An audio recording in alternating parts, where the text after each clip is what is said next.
I per últim, parlant del centre de dia, que és un projecte important que jo considero que hauria de tindre el suport de tots, senyor Sant Celoni, i així espero, de segur no tinc, de vostè no tinc ningú dubte.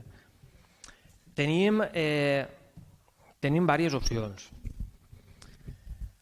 Una opció és el local del carrer La Barca, on estava antigament el jutjat de pau.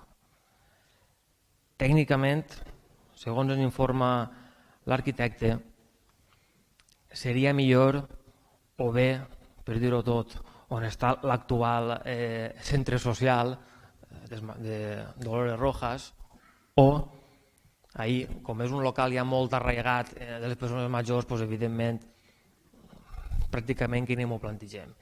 I l'altre local, precisament, és el que vostè ha fet referència del carrer del Riu.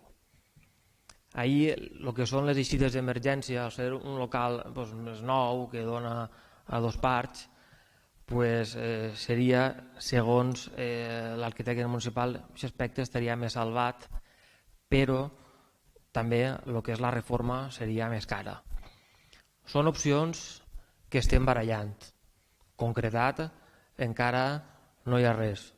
Qualsevol proposta que vinga de la seva part serà benvinguda i serà ben rebuda en un projecte que, com saben, una associació ja està treballant, però creguem que l'administració pública té que tindre una implicació més directa, perquè, conforme va dir la consellera d'Igualtat i Polítiques Inclusives, quan va venir a Venes de la Valldigna, les polítiques inclusives, els serveis socials, els tenim que tractar exactament igual com l'educació i la sanitat. Aquests són els tres pilars i tenim que tractar-los. Així que són les opcions que estem barallant, però conforme he dit en el tema dels solars del Papa Juan XXIII, són idees, no volen crear falses expectatives, els treballs que tenim estan ahí i aprofitar per demanar la col·laboració de tots. I és que ja el que tenia que dir-se ja s'ha dit i per tant donem per closa